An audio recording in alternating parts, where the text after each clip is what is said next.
বিসমিল্লাহির রহমানির রহিম। আল্লাহ নবীর জামানায় চুরির অপরাধে একজন বড় সম্ভ্রান্ত পরিবারের মেয়ে তিনি চুরির অপরাধে ধরা পড়লেন। তার নাম ফাতিমা। এই ফাতিমা নামক মেয়েটা চুরির অপরাধে যখন ধরা পড়লেন, আল্লাহর কোরআনের হুকুম তো চুরি করলে তার হাত কেটে দাও, চুরি করলে তার হাত কেটে দাও, আল্লাহর কোরআনের হুকুম।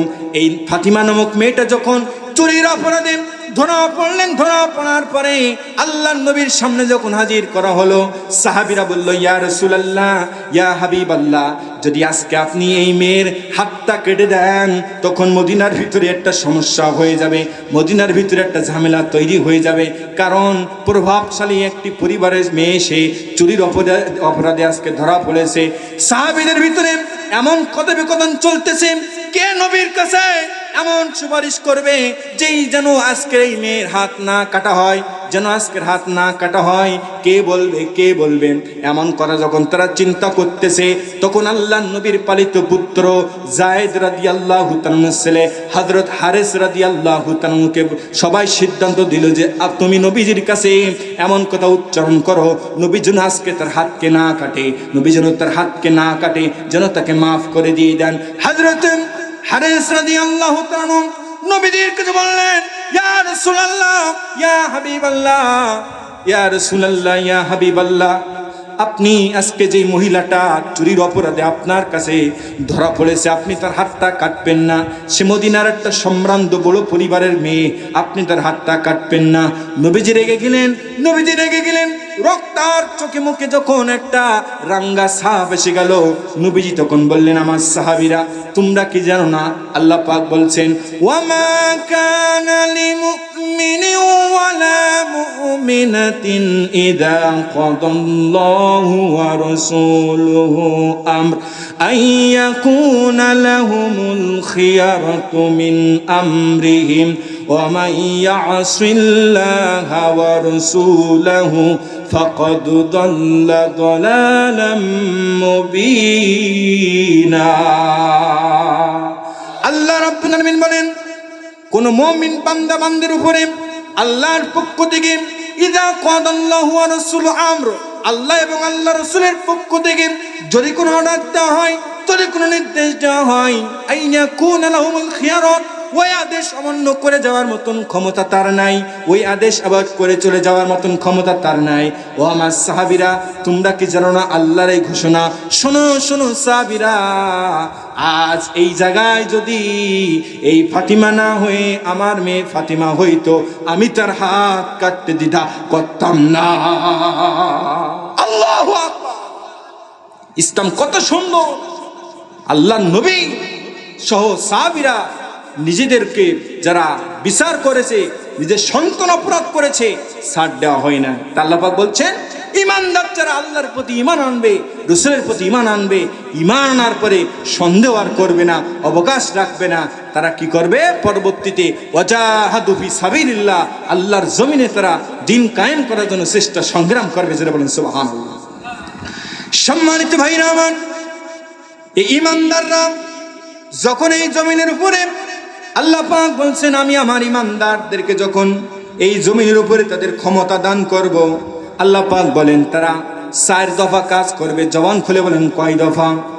আল্লাহ রাব্বুল আলামিন বলেন, আমার ঈমানদারদেরকে যখন এই জমিনে ক্ষমতা দান করব, তারা 4 দফা কাজ করবে। আল্লাহ তাআলা সূরা হজ্জের 41 নম্বর আয়াতে বলেন, আল্লাযীনা ইম্মাক্কান্নাহুম ফিল আরদি আকামুস সালাতা ওয়া আতুস যাকাত ওয়া আমরু বিল মা'রুফি ওয়া নাহাউ আনিল মুনকার ওয়া লিল্লাহি আকিবাতুল উমুর।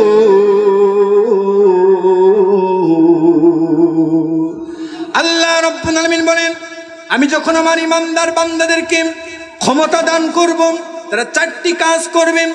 1 নাম্বার, ইম্মাক্কান্নাহুম ফিল আরদ আকামুস সালাহ, তারা ক্ষমতায় যাওয়ার পরই নামাজ কায়েম করবে, যাকাতকে আদায় করবে, সৎ কাজের আদেশ করবে, অসৎ কাজ থেকে বিরত থাকার আহ্বান করবে।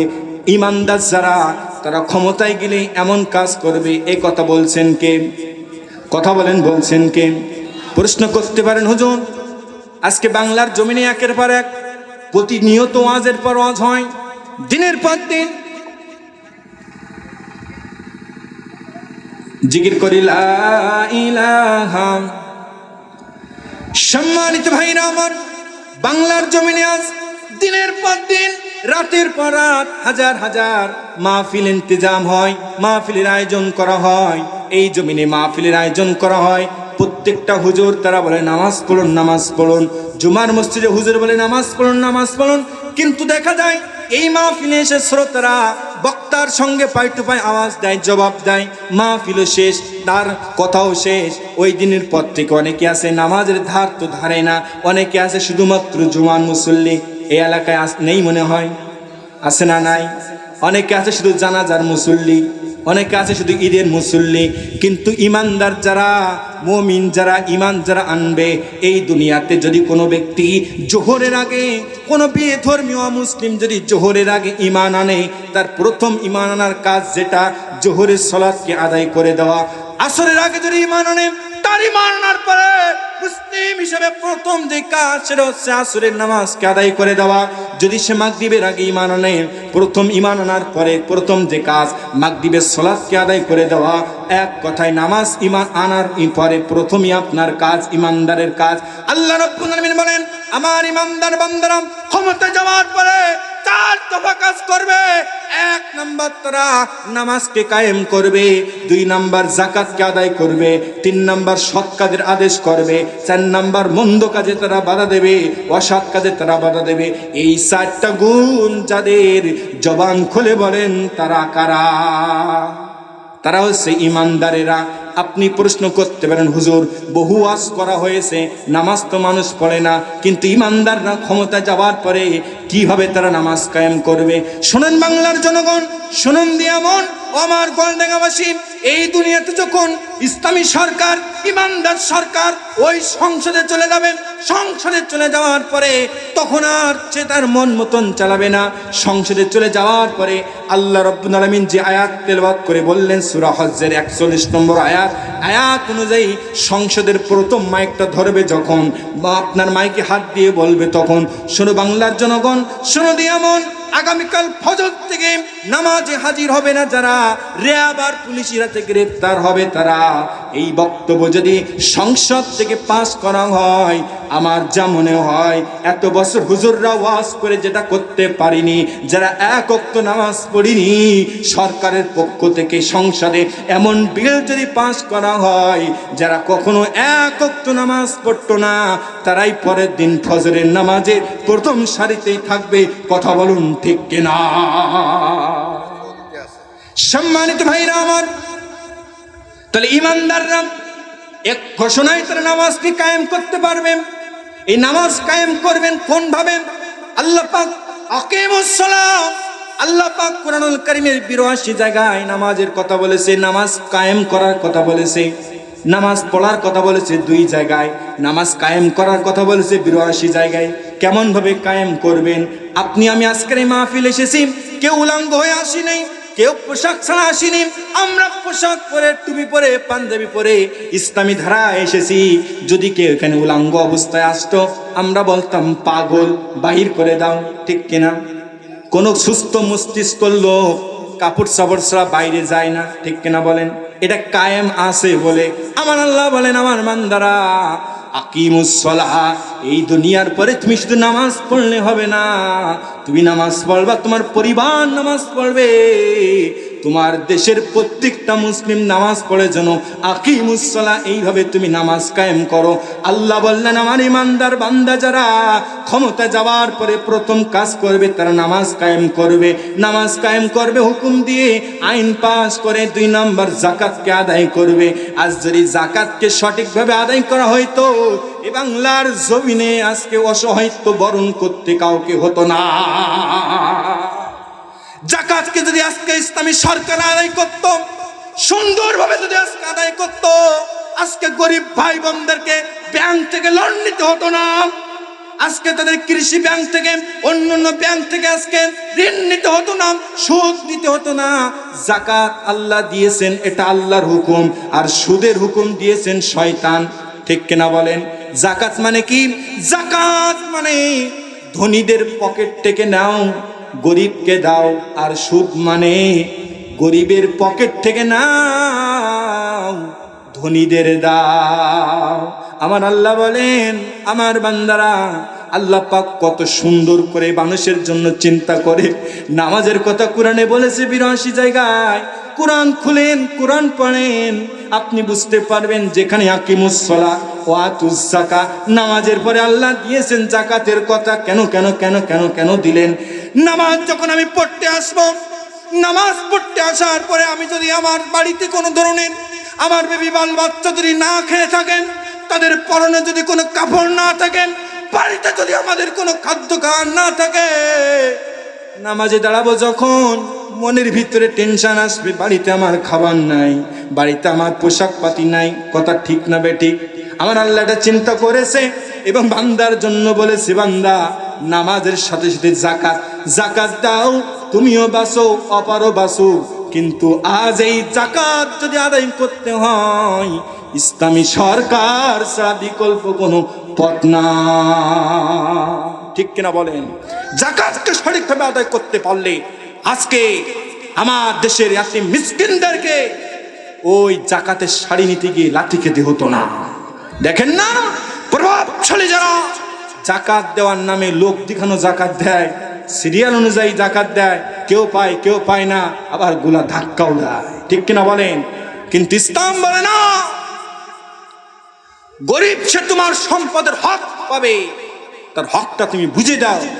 আল্লাহর কোরআন বলছেন, এই যে ফসল কাটতেছো, এই ফসল কাটা যদি তুমি তোমার কষ্ট করে ফসল কাটো বান্দা, ওষুধ থেকে তুমি তোমার 10 কান যদি ধান হয়, একটা ধান তুমি 10, যদি তোমার বৃষ্টির পানিতে ধান হয়, আমার দেওয়া বৃষ্টির পানিতে যদি ধান হয়, তোমার যদি কষ্ট করে না লাগে, তাহলে 10 ভাগের 1 ভাগ তুমি আমার রাস্তায় দিয়ে দিও। আর যদি তুমি কষ্ট করে এই ওষুধ ফসল তৈরি করো, তাহলে এক কাজ করো, তুমি 20 ভাগে 1 ভাগ আমার রাস্তায় দিয়ে দিও। আল্লাহ পাক এই ব্যবস্থা করেছেন, সুন্দরভাবে যাকাতের ব্যবস্থা করে দিয়েছেন। কিন্তু আজ এই সুদ আসার কারণে আস্তে আস্তে যাকাতকে আমরা অপরিচিত হয়ে যাইতেছি। আজকে যাকাত শুনলে যেন কেমন জরিমানা মনে হয়। কথা বলুন, ঠিক কিনা? অপেক্ষা করুন কিয়ামতের ময়দানে যারা আজকে সম্পদ ছন্ন বর্ণ রেখে দিয়ে জমা করতেছে, এই সম্পদ কিয়ামতের ময়দানে সাফ হয়ে তার দর্শন করবে। কথা বলুন, ঠিক কিনা? সম্মানিত ভাইরা আমার, ইমানদার যারা, তাহলে তারা ক্ষমতায় গেলে কয় দফা কাজ করবেন? হাত উঁচু করে বলেন কয় দফা? জবান ছেড়ে বলেন কয় দফা? 4 দফা কাজ করবে। এবার আসেন, ইমানদারের কথা আল্লাহ পাক বললেন, ইমানদারের কথা বললেন। আমার ইমানদারেরা ক্ষমতা যাওয়ার পর 4 দফা কাজ করবে। অপর দিকে জালিমরাও যখন ক্ষমতায় যাবে, তারাও 4 দফা কাজ করবে। রাহমাতুল্লাহি ওয়া বারাকাতুহু। আসসালামু আলাইকুম ওয়া রাহমাতুল্লাহি ওয়া বারাকাতুহু। আলহামদুলিল্লাহি নাহমাদুহু ওয়া নাস্তাঈনুহু ওয়া নাস্তাগফিরুহু ওয়া নাউযু বিল্লাহি মিন শুরুরি আনফুসিনা ওয়া মিন সাইয়্যাতি আ'মালিনা। من يهدي الله فلا مضل له ومن يضلله فلا هادي له ونشهد أن لا إله إلا الله وحده لا شريك له ونشهد أن سيدنا ونبينا وحبيبنا ومولانا محمدا عبده ورسوله الذي أرسله بالحق بشيرا ونذيرا وداعيا إلى الله بإذنه وسراجا وقمرا منيرا. فقد قال الله تعالى في كلامه المجيد والفرقان الحميد সবাই পড়ুন আউযু বিল্লাহি মিনাশ শাইতানির রাজীম বিসমিল্লাহির রাহমানির রহিম আল্লাযীনা আমানু ওয়া হাজারু ওয়া জাহাদু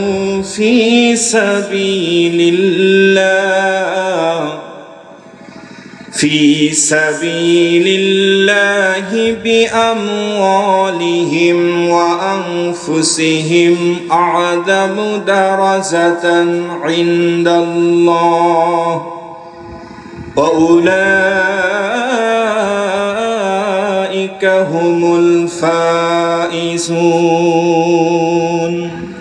ইলা আখিরি আয়া وقال تعالى إن الله وملائكته يصلون على النبي يا أيها الذين آمنوا صلوا عليه وسلموا تسليما اللهم صل على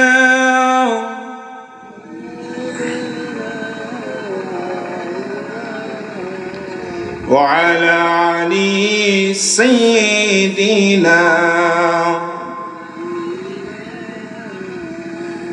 প্রাণ খুলে মহব্বতের সাথে পড়ুন আল্লাহুম্মা সাল্লি আলা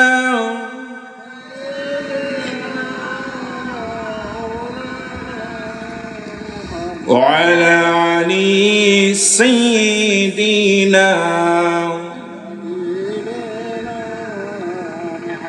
বদর দেখিনি ওহুদ দেখিনি খন্দক দেখিনি তাবুক দেখিনি বদর দেখিনি ওহুদ দেখিনি খন্দক দেখিনি তাবুক দেখিনি কোরআন হাদিস পড়ে শুনে জেনেছি আমি কোরআন হাদিস পড়ে শুনে জেনেছি আমি সংগ্রামী ছিল আমার নবীর জীবনী সংগ্রামী ছিল আমার নবীর জীবনী বদর দেখিনি ওহুদ দেখিনি খন্দক দেখিনি তাবুক দেখিনি কোরআন হাদিস পড়ে শুনে জেনেছি আমি কোরআন হাদিস পড়ে শুনে জেনেছি আমি সংগ্রামী ছিল আমার নবীর জীবনী ইমাম খতিব ছিলেন নবী সারা জীবন ধরে রাষ্ট্রনায়ক বিচারপতি স্বামী ছিলেন গড়ে ইমাম খতিব ছিলেন নবী সারা জীবন ধরে রাষ্ট্রনায়ক বিচারপতি স্বামী ছিলেন গড়ে সেই নবীজির কিছু জীবন মানলে হবে নি সেই নবীজির কিছু জীবন মানলে হবে নি সংগ্রামী ছিল আমার নবীর জীবনী সংগ্রামী ছিল আমার নবীর জীবনী সাহাবীরা জীবন দিতেন দিন কায়েমের তরে আমরা শুধু বসে আছি তাসবিহ নামাজ পড়ে সাহাবীরা জীবন দিতেন দিন কায়েমের তরে আমরা শুধু বসে আছি তাসবিহ নামাজ পড়ে এমন ভাবে করলে জীবন নাজাত হবে নি এমন ভাবে করলে জীবন নাজাত হবে নি সংগ্রামী ছিল আমার নবীর জীবনী সংগ্রামী ছিল আমার নবীর জীবনী বদর দেখিনি ওহুদ দেখিনি খন্দক দেখিনি তাবুক দেখিনি কোরআন হাদিস পড়ে শুনে জেনেছি আমি, কোরআন হাদিস পড়ে শুনে জেনেছি আমি, সংগ্রামী ছিল আমার নবীর জীবনী, সংগ্রামী ছিল আমার নবীর জীবনী। আল্লাহুম্মা সাল্লি আলা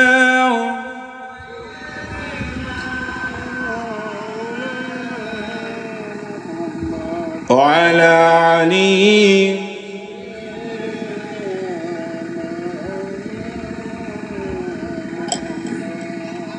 মুসলিম মোরা ঘুমিয়ে আসি আজ, বিবেকে ঝুলছে তালা,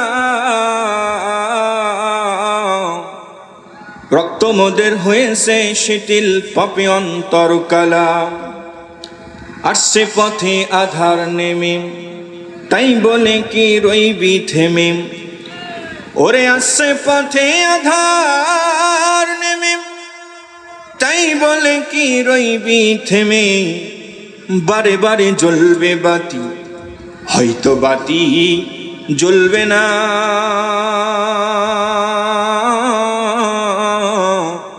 তাই বলে তো ভীরুর মতো বসে থাকা চলবে না। ঠিক কিনা বলেন? কইরে খালিদিন কইরে ওমর, এসেছে নতুন বদর, কোথারে দেখবি জয়, তরুণ মুজাহিদ, এখনো কি গাইতে হবে ঘুম ভাঙানো গীত? আমি মুসলিম, আমি চির সংগ্রামী, আমি চির রণবীর, আল্লাহকে ছাড়া কাউকে মানি না, লিল্লাহি তাকবীর, লা ইলাহা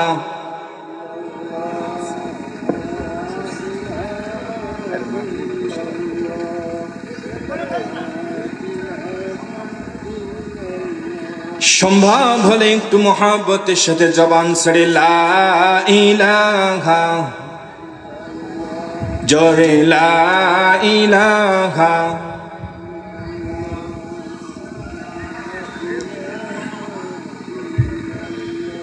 কোরআন আমাদের সংবিধান, ওরাও সবাই তার বিজয় নিশান, কোরআন আমাদের সংবিধান, ওরাও সবাই তার বিজয় নিশান, নেতায় আমাদের রাসূলুল্লাহ, লা ইলাহা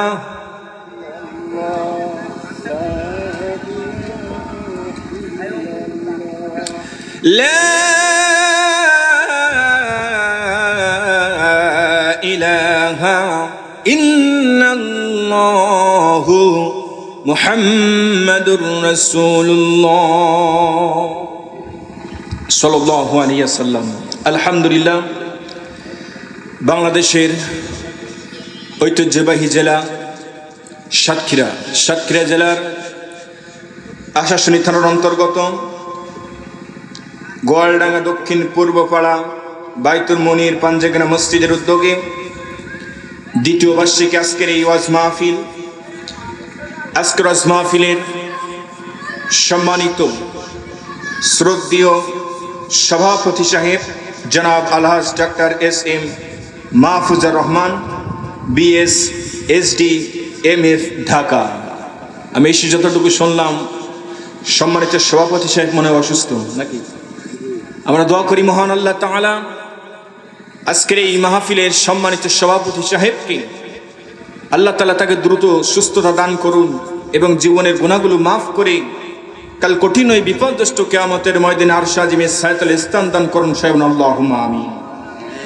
আজকের ওয়াজ মাহফিলের বিশেষ অতিথি সহ প্রধান অতিথি ডাক্তার S.M. মহিদুল ইসলাম, সহযোগী অধ্যাপক computer science and engineering discipline, Khulna বিশ্ববিদ্যালয়। এছাড়া আজকের মাহফিলের প্রধান বক্তা বিশিষ্ট ইসলামী চিন্তাবিদ, ইসলামী সঙ্গীত শিল্পী সারা বাংলার আলোড়ন সৃষ্টিকারী বক্তা জনাব কারি মাওলানা রিয়াজুল ইসলাম জিয়াদি সাহেব আমার আগে অত্যন্ত সুন্দরভাবে আলোচনা করেছেন।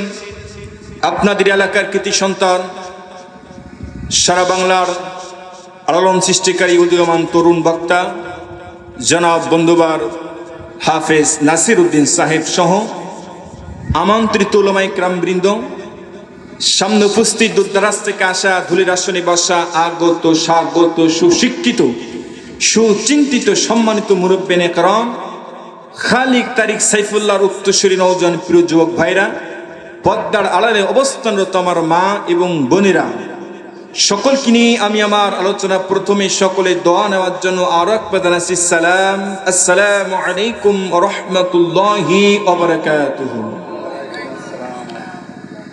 আলোচনার শুরুতেই আমি জানতে চাই আপনারা কেমন আছেন। যে জবাব আপনারা দিলেন মনে হচ্ছে আপনারা আমার পরে বেজার হয়ে আছেন। আপনাদের সাথে কি আমার কোনো দ্বন্দ্ব আছে নাকি কোনো রাগ করে বসে আছেন? আছেন নাকি? তাহলে কেন আপনারা আপনাদের কাছে, আমি আপনাদের কাছে জিজ্ঞাসা করলাম কেমন আছেন, কয়েকজন বললেন, বাকি কয়েকজন বললেন না। আমি আবারও জিজ্ঞাসা করতেছি আপনারা কেমন আছেন? আলহামদুলিল্লাহ।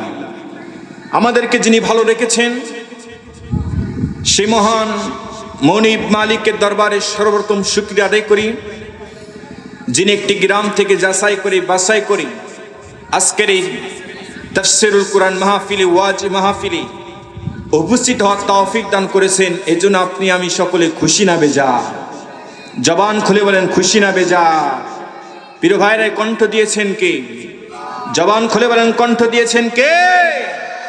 এই কণ্ঠ দিয়ে যদি জীবনে কারোর পক্ষে স্লোগান দিতে হয়, কার পক্ষে দিতে হবে?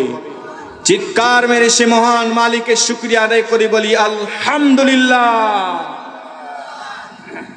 লক্ষ কোটি দুরূদ সালাম আল্লাহ শুকরিয়া আদায় করার পরে সে নবীজির প্রতি, যার প্রতি একবার দুরূদ পাঠ করলে আল্লাহ তাআলা জীবনের 10টি গুনাহকে মাফ করে দেন। যারা বলেন সুবহানাল্লাহ। তার জন্য 10টি নাজাতের পথ আল্লাহ উন্মুক্ত করে দেন। তার প্রতি আল্লাহ 10টি রহমত নাজিল করেন। যারা বলেন সুবহানাল্লাহ। লক্ষ লক্ষ দূর থেকে আমরা আমাদের সেই প্রিয় নবীজির প্রতি দুরূদ সালাম পাঠিয়ে জবান ছেড়ে বলছি সাল্লাল্লাহু আলাইহি ওয়াসাল্লাম। সম্মানিত উপস্থিতি, আমি আপনাদের সামনে পবিত্র কুরআন আল কারীম সূরা আত-তাওবার 20 নম্বর আয়াতখানা তেলাওয়াত করেছি। তেলাওয়াতকৃত আয়াতকে সামনে রেখে যতটুকু সময় পাই ততটুকু সময়ের ভিতরে আপনাদের সামনে কোরআন ও হাদিসের আলোকে গুরুত্বপূর্ণ কিছু কথা বলতে চাই। আপনারা শুনবেন তো ইনশাআল্লাহ? এই জন্য আমার জন্য দোয়া করে বলুন আল্লাহুম্মা আমিন। সম্মানিত উপস্থিতি, আমি ভূমিকায় বেশি কথা বলবো না, সরাসরি আলোচনায় চলে যাব। কারণ আমার পরে এখন উলামায়ে কেরাম বৃন্দ আছেন, তারা অত্যন্ত সুন্দরভাবে আপনাদেরকে বুঝাবেন। ভাইরা আমার, আজকে কথা হবে এই মাহফিলে কোনো মানুষের জীবনী নিয়ে নয়, কোনো মানুষের কথা মতো নয়, কোনো নেতা কর্মীর কথা মতো নয়, এমনকি মাহফিল কমিটির কথা মতো নয়, মাহফিলের সভাপতির ইচ্ছা মতন করে নয়, এমনকি আমি বক্তার চাহিদা মতন করে নয়। কথা হবে আল্লাহর এই কোরআন দিয়ে। ঠিক কিনা বলেন?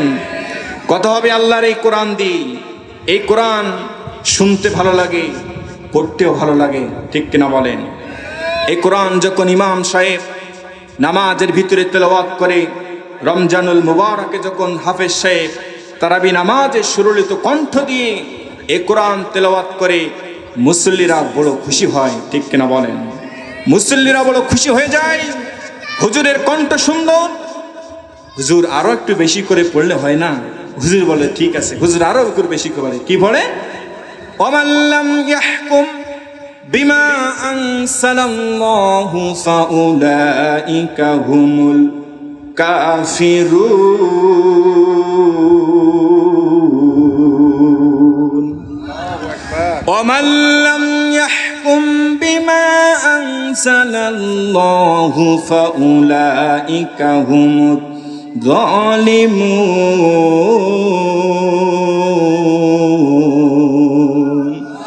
ওয়ামান লাম বিমা আনসালাল্লাহু ফাউলাইকা হুমুল ফাসিকুন।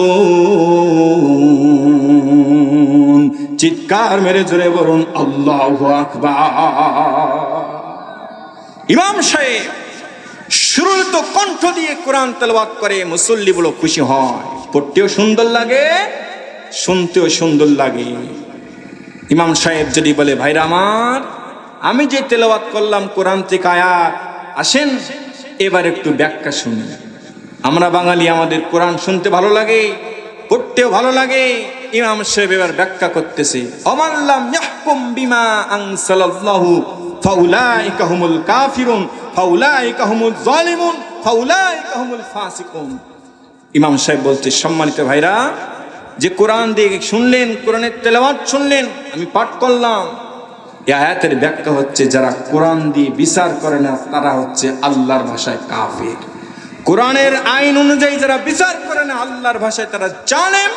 কোরআনের আইন অনুযায়ী যারা বিচার করে না আল্লাহর ভাষায় তারা ফাসিক।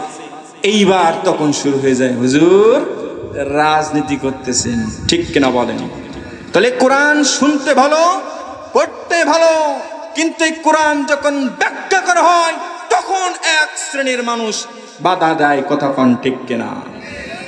যারা বাধা দেবে বুঝতে হবে, কোরআন শুনতে ভালো লাগে, পড়তে ভালো লাগে, এই কোরআন তো তাকের উপরে মসজিদ মাদ্রাসায় রাখার জন্য আসেনি।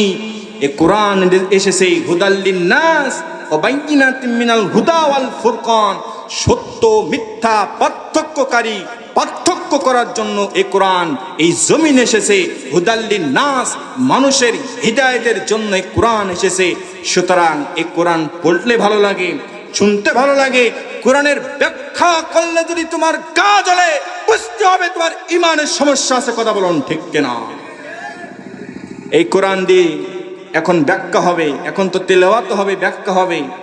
এই ব্যাখ্যা করার পর যদি আপনার গায়ে পড়ে, আপনি কি এখান থেকে উঠে যাবেন? যদি উঠে যান, বুঝতে হবে আপনার ইমানের সমস্যা আছে। কথা বলুন ঠিক কিনা? এই যে ইমানের সমস্যা আছে, এ কথা আমি কিন্তু বলিনি, আল্লাহ পাক বলছেন। কি বলছেন? وَإِذَا تُلِيَتْ عَلَيْهِمْ آيَاتُهُ زَادَتْهُمْ إِيمَانًا وَعَلَى رَبِّهِمْ يَتَوَكَّلُونَ।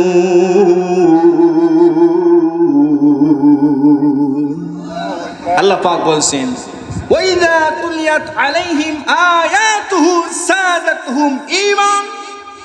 যখন এই কোরআনের তেলাওয়াত, কোরআনের বর্ণনা, ব্যাখ্যা, বিশ্লেষণ আমার ইমানদার বান্দাদের সামনে দেওয়া হয়, তাদের ইমানের পরিধি যাদাতহুম ঈমান, আল্লাহ পাক আরো বাড়িয়ে দেন। জোরে বলুন সুবহানাল্লাহ। কেমন ভাবে বাড়িয়ে দেন? আসমান থেকে বৃষ্টি বর্ষণ হলে খাল, নদ, নদী, নালার পানি বৃদ্ধি পায় কি পায় না? পায় না? আল্লাহর কোরআন শুনলে ইমানদাররা মজা পায়। দেখবেন কোরআনের মাহফিলে আসলে আমাদের ঘুম পায়, মসজিদে জুমার দিন ইমাম সাহেব ওয়াজ করলে আমাদের ঘুম পায়। এই ঘুম সাধারণভাবে আসে না, রুহু তার খোরাক পায়। এই জান্নাতি বাগানে আসলে রুহু তার প্রশান্তি পায়, এই কারণে তার ঘুম আসে। কথা বলুন ঠিক কিনা? ভাইরা আমার, আসেন এই কোরআনের ব্যাখ্যা আমি করব। এই ব্যাখ্যা করার পরে কারো গায়ে লাগবে না তো ইনশাআল্লাহ? আপনারা যেই কয়জন আছেন না কেন, বসেন, থাকেন, আপনারা আমন্ত্রণ দোয়া করেন যে আয়াত তেলাওয়াত করেছি। আমি যেখানে আলোচনা করি না কেন, আমি সাবজেক্ট ভিত্তিক আলোচনা করার চেষ্টা করি, যাহাতে করে আমার শ্রোতাবিন্দু আমার কথাগুলো বুঝতে পারে। এজন্য আমি সাবজেক্ট ভিত্তিক আপনাদের সামনে কথা বলবো ইনশাআল্লাহ। আসেন সরাসরি আমি আমার আলোচনায় চলে যাই। তেলাওয়াত করেছি কুরআনুল কারীমের সূরা আত-তাওবার 20 নম্বর আয়াতখানা। আল্লাহ রাব্বুল আলামিন পবিত্র কুরআনুল কারীমে 114টি সূরা নাজিল করেছে। 114টি সূরার ভিতরে বলেন তো দেখি, সব কয়টা সূরা শুরুতে বিসমিল্লাহ আছে, কিন্তু একটি সূরা শুরুতে বিসমিল্লাহ নাই। কোন সূরা বলেন তো? সূরা তাওবা। এই তাওবার শুরুতে কিন্তু বিসমিল্লাহ দেয়নি, কিন্তু আল্লাহ তাআলা সূরা নামলের ভিতরে সেটা আবার পূরণ করে দিয়েছেন, 2 বার বিসমিল্লাহ দিয়েছেন। তো এই সূরা তাওবা, তাওবা মানে কি? ফিরে আসা। ফিরে আসতে হবে কার দিকে? আল্লাহর দিকে। জীবনে গুনাহ করিনি এমন তো কেউ আমাদের এখানে নাই। আমরা মানুষ, আমাদের ভুল হয়েছে, কিন্তু যারা ইমানদার মুমিন ভুল করার সঙ্গে সঙ্গে তওবা করবে কার কাছে? আল্লাহর কাছে। তো এই তওবা থেকে আমি 20 নম্বর আয়াতখানা তেলাওয়াত করেছি। মনে রাখবেন, কোন আয়াতের তাফসীর ব্যাখ্যা জানতে হলে, বুঝতে হলে আগে জানতে হবে ওই আয়াতের শানে নজুল, কেন নাজিল হলো, কোন কারণে নাজিল হলো। যদি এটা আমরা বুঝতে পারি তাহলে ওই আয়াতের ব্যাখ্যা বিশ্লেষণ বুঝতে আরো সহজ হয়ে যায়। কথা বলুন ঠিক কিনা? তা আসুন, এই তেলাওয়াতকৃত আয়াতে আল্লাহ পাক সূরা তাওবার 20 নম্বর আয়াতখানা কেন নাজিল করলেন, কোন কারণে নাজিল করলেন, আসেন একটু আমরা জেনে নিই। সম্মানিত ভাইরা আমার, বাবাজিরা আমার, আল্লাহর কোরআন সূরা তাওবার 20 নম্বর আয়াতখানা কেন আল্লাহ পাক নাজিল করলেন, কোন কারণে নাজিল করলেন, আসেন একটু জেনে নেই। আপনার আমার নবী, বিশ্ব নবী, নবী মুহাম্মদ রাসূলুল্লাহ সাল্লাল্লাহু আলাইহি ওয়াসাল্লামের সাহাবীরা জুমার দিনে তারা মসজিদে নববীর ভিতরে বসা রয়েছেন। এখনো পর্যন্ত জুমার আজান মসজিদে হয় নাই। সাহাবীরা মসজিদে এসে বসে রয়েছেন। সাহাবীরা যখন মসজিদে এসে বসে রয়েছেন, কিছু কিছু সাহাবী তারা বলতেছে, আল্লাহর কাছে প্রিয় তারা যারা হাজীদের পানি পান করায় এবং মসজিদের রক্ষণাবেক্ষণ করে। একদল এই কথা বলতেছে, এই কাজগুলা যারা করবে তারা আল্লাহর কাছে প্রিয়। আর একদল বলতেছে, না রে না, আল্লাহর কাছে প্রিয় তারা যারা ঈমান আনার পরে এই জমিনে দিন কায়েম করার জন্য, ইসলামকে প্রতিষ্ঠা করার জন্য চেষ্টা সংগ্রাম করে, তারা হচ্ছে আল্লাহর কাছে প্রিয়। এই নিয়ে দুই গ্রুপের ভিতরে দ্বন্দ্ব বেঁধে গিয়েছে। দুই গ্রুপের ভিতরে দ্বন্দ্ব নয়, কটা কাটাকাটি হচ্ছে।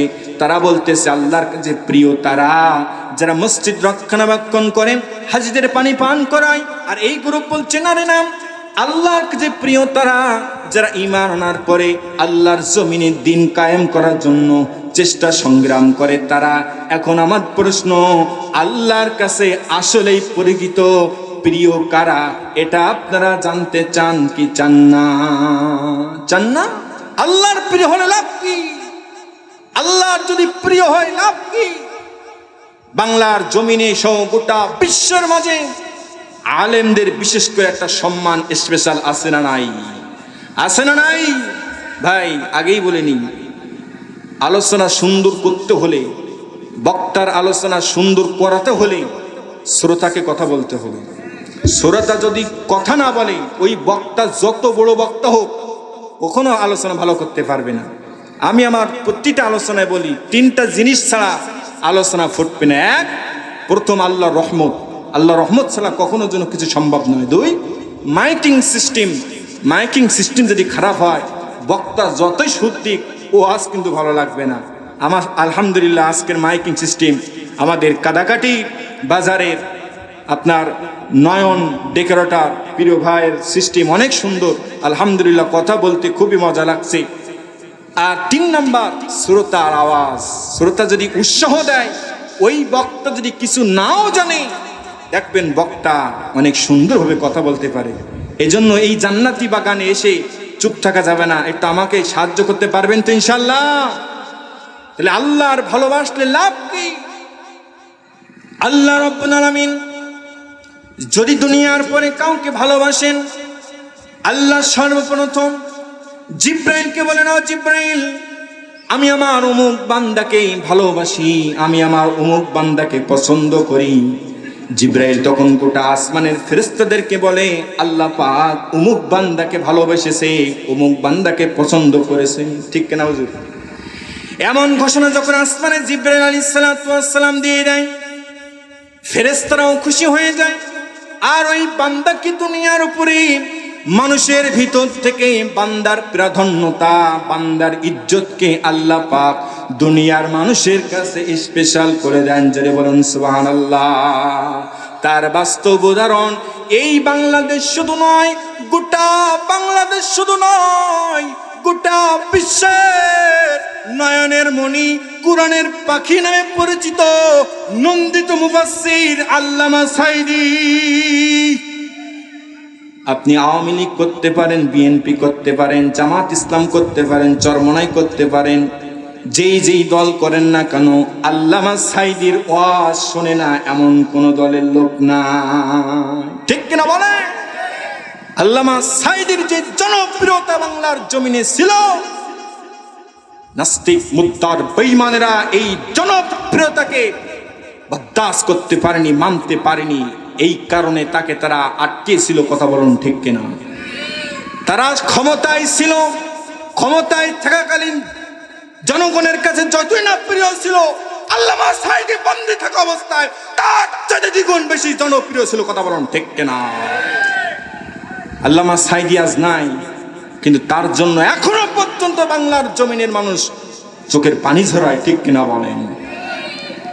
আল্লাহর কাছে প্রিয় কারা? আমার আজকের আলোচনার বিষয় কিন্তু আল্লাহর কাছে প্রিয় কারা। সাহাবীদের দুই পক্ষের ভিতরে কথোপকথন হচ্ছে, আল্লাহর কাছে প্রিয় কারা। এবার তো আসেন তো দেখি আল্লাহ কি বলছেন, একটু জেনে নিই। আল্লাহ রাব্বুল আলামিন বলেন, আজআলতুম সিকায়াতাল হাজ ওয়া ইমারাতাল মাসজিদিল হারামি কামান আমানা বিল্লাহ ওয়াল ইয়াউমিল আখির ওয়া জাহাদা ফি সাবিলিল্লাহ লা ইয়াস্তাউনা ইনদাল্লাহ।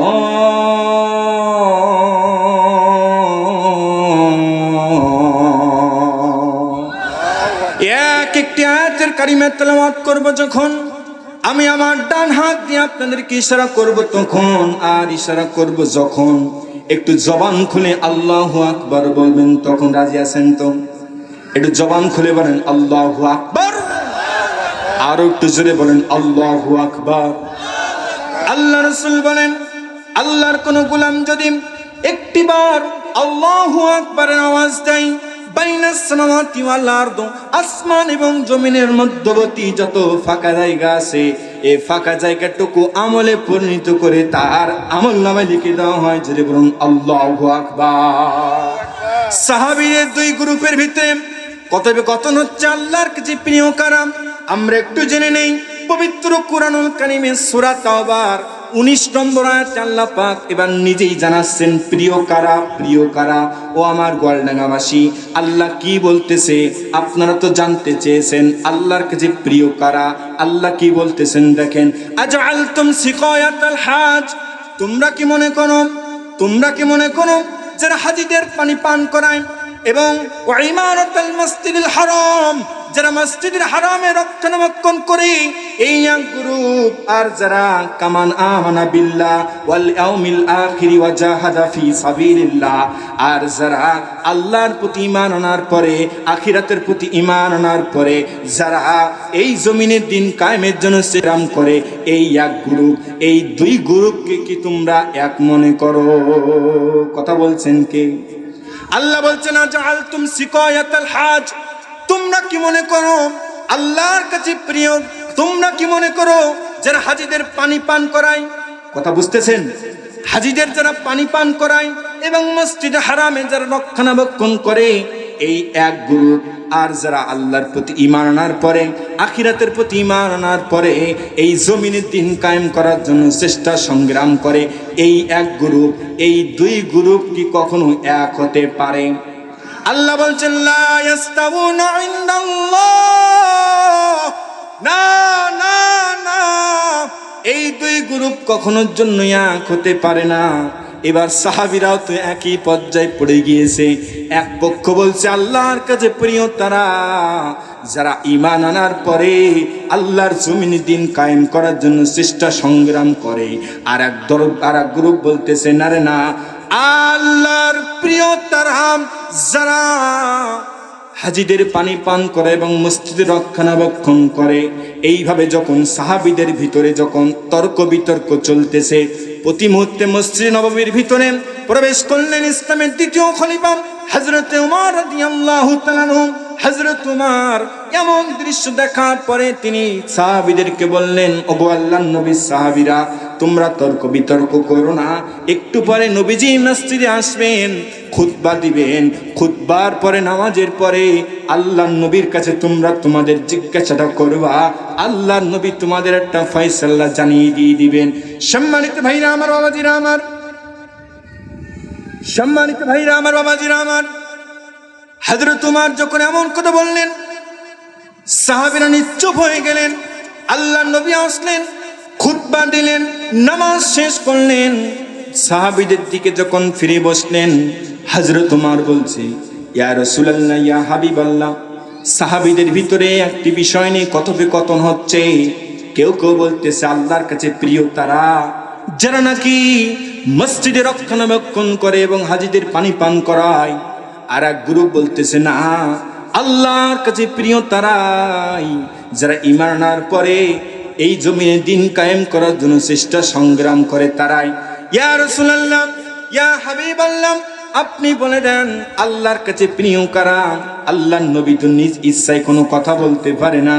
আল্লাহর নবীর কাছে সঙ্গে সঙ্গে আল্লাহ পাক ওহী নাজিল করলেন, জিবরাইল চলে যাও আমার নবীজিকে বলে দাও। আল্লাহ পাক সঙ্গে সঙ্গে সূরা তাওবার 20 নম্বর আয়াতখানা নাজিল করে জানিয়ে দিলেন, নবীজি শুনুন, আল্লাযীনা আমানু ওয়া হাজারু ওয়া জাহাদু ফি সাবিলিল্লাহি বিআমওয়ালিহিম ওয়া আনফুসিহিম আ'যামু দারাজাতান ইনদাল্লাহ ওয়া উলাইকা হুমুল ফাইজুন।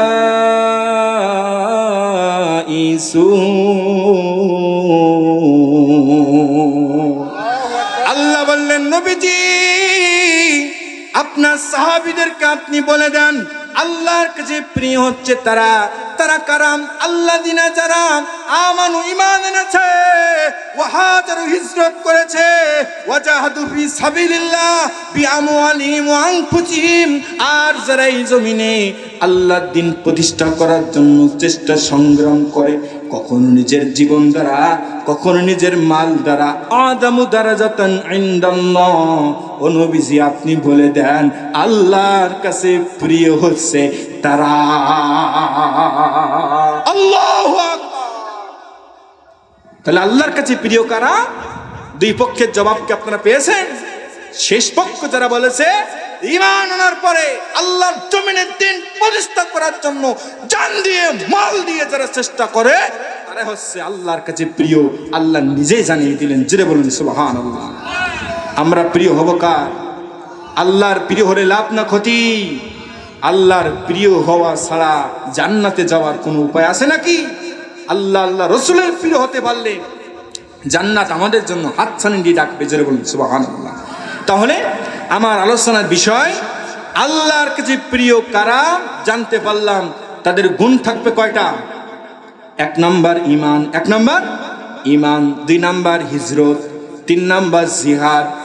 আর এই জিহাদ তারা করবে নিজের জান দিয়ে, মাল দিয়ে। এই 3টি গুণ যার ভিতরে থাকবে, আল্লাহ পাক বলেন আ'যামু দারাজাতান ইনদাল্লাহ, তারাই হচ্ছে আমি আল্লাহর কাছে প্রিয়।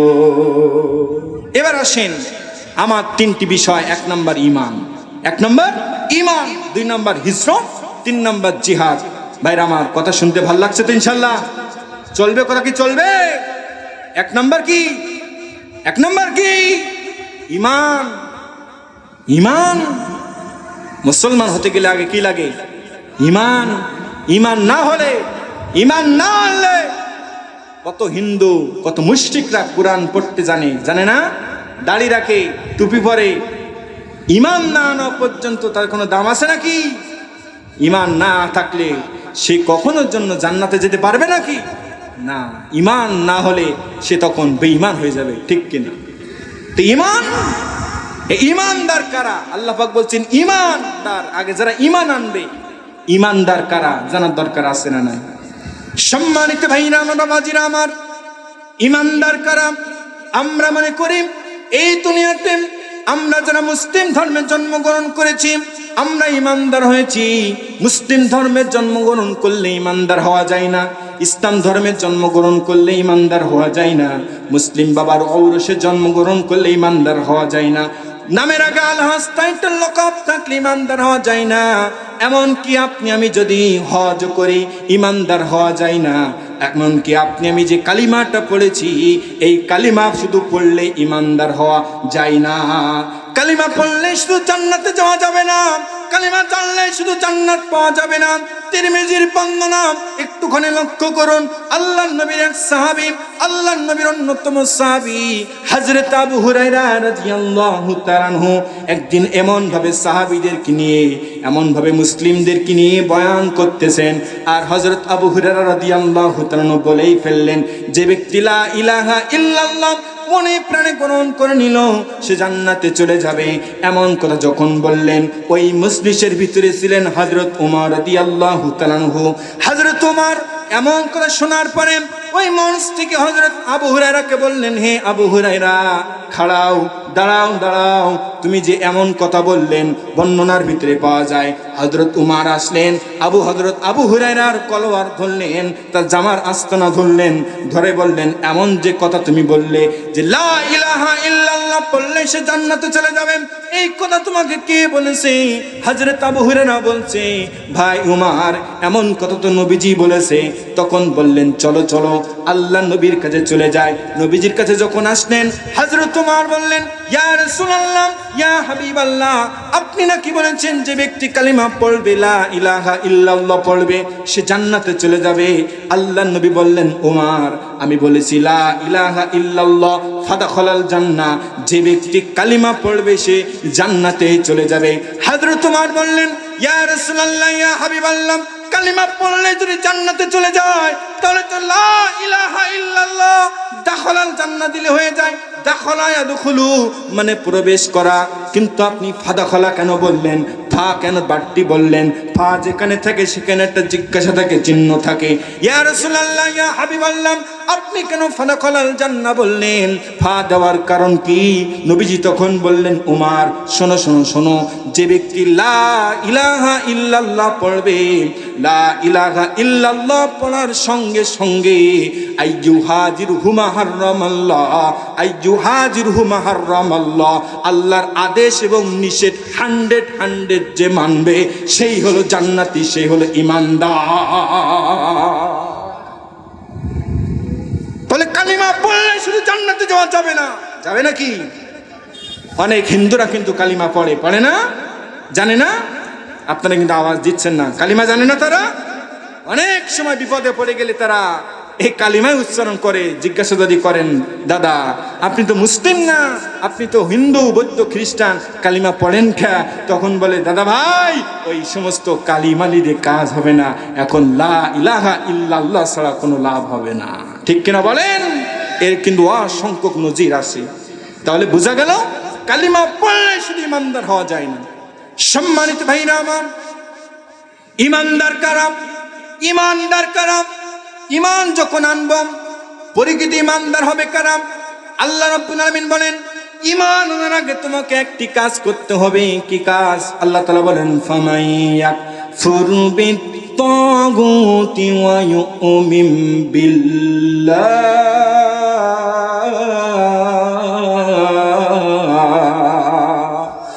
আল্লাহ রাব্বুল আলামিন বলেন, ইমান আনার আগে তোমাকে একটি সত্য মানতে হবে, একটি সত্য পূরণ করতে হবে। এই সত্য যদি তুমি পূরণ না করো, তুমি যতই নিজেকে ইমানদার ইমানদার ইমানদার বলে দাবি করো না কেন, তুমি কখনোর জন্য ইমানদার হতে পারবে না। একটি সত্য তোমাকে পূরণ করতে হবে, একটি সত্য তোমাকে পূরণ করতে হবে। কি সেই সত্য? আল্লাহ রাব্বুল আলামিন বলেন, ফামাইয়াকফুর বিত-তাগুতি ওয়া ইউমিন বিল্লাহ, ইমান আনার আগে তোমাকে একটি কাজ করতে হবে, সেটা হচ্ছে ইমান আনার আগে তোমাকে আগে তাগুতকে অস্বীকার করতে হবে, তাগুতকে ছাড়তে হবে। প্রশ্ন থেকে যায়, তাগুত কি? তাগুত হচ্ছে ওই শক্তি, যেই শক্তি আল্লাহর হুকুমের বিরুদ্ধে চলে যায়, আল্লাহর বিপরীতে চলে যায়। আমরা মসজিদ বানিয়েছি আল্লাহর ইবাদত করার জন্য, অন্যত্রে আপনি দেখেন আল্লাহর বিরুদ্ধে গিয়ে তারা গাছের পূজা, মাছের পূজা, বিভিন্ন পূজা উপাসনা তারা করে, আল্লাহর বিরুদ্ধে চলে যায়। এক কথায় আল্লাহর হুকুমের বিরুদ্ধে, আল্লাহর বিপরীতে যেই শক্তি, যেই মত, যেই পথ চলে যায়, যে ব্যক্তি আল্লাহর হুকুমতকে বিশ্বাস করে না, আল্লাহর আইনকে বিশ্বাস করে না, ওই দল, ওই পথ, ওই মত, ওই শক্তি হচ্ছে আপনার তাগুতি দল। এই তাগুতের সঙ্গে যদি সম্পর্ক থাকে, আল্লাহ নবী বলেন, তুই যতই ইমানদার দাবি, আল্লাহ পাক বলেন, যত ইবাদত, যত ইমানদার বলে দাবি করো, তোমার তাতে কোনো লাভ হবে না। লাভ হবে কখন? এই তাগুতকে আগে ছাড়তে হবে, তাগুতকে আগে ছাড়তে হবে, তারপরে আমাদেরকে ঈমান আনতে হবে। সম্মানিত ভাইরা আমার, এবার আসেন ঈমানদার কারাম, প্রকৃত ঈমানদার কারাম। আল্লাহ রাব্বুল আলামিন ঈমানদারের কথা বলেছেন, প্রকৃত ঈমানদার কারাম। আল্লাহ রাব্বুল আলামিন বলেন, ইন্নামাল মুমিনুনা আল্লাযীনা আমানু বিল্লাহি ওয়া রাসূলিহি থুম্মা লাম ইয়ারতাবু ওয়া জাহাদু বিআমওয়ালিহিম ওয়া আনফুসিহিম ফি সাবিলিল্লাহ উলাইকা হুমুস সাদিকুন। আল্লাহ রাব্বুল আলামিন বলেন, আল্লাহ পাক কুরআনুল কারীমের ভিতরে মুমিনদের ঈমানদারদেরকে অনেকগুলো বৈশিষ্ট্যের কথা বলেছেন। আমি যদি সময় পাইতাম অনেক কথা বলতে পারতাম, যেহেতু আমার পরে আরো একজন আলোচক আছে, সংক্ষিপ্ত পরিসরে আমি বলে যাইতেছি। প্রকৃত ঈমানদার কারা? আল্লাহ পাক বলেন, ইন্নামাল মুমিনুনা আল্লাযীনা আমানু, যারা প্রকৃত ঈমানদার তারা।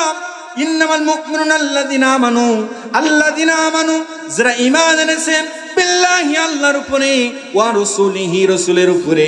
এই আল্লাহর উপরে রাসূলের প্রতি ঈমান আনার পরে সুম্মা লাম ইয়ারতাবু, এই ঈমান আনার ভিতরে কখনো জন্য সন্দেহ পোষণ করে না।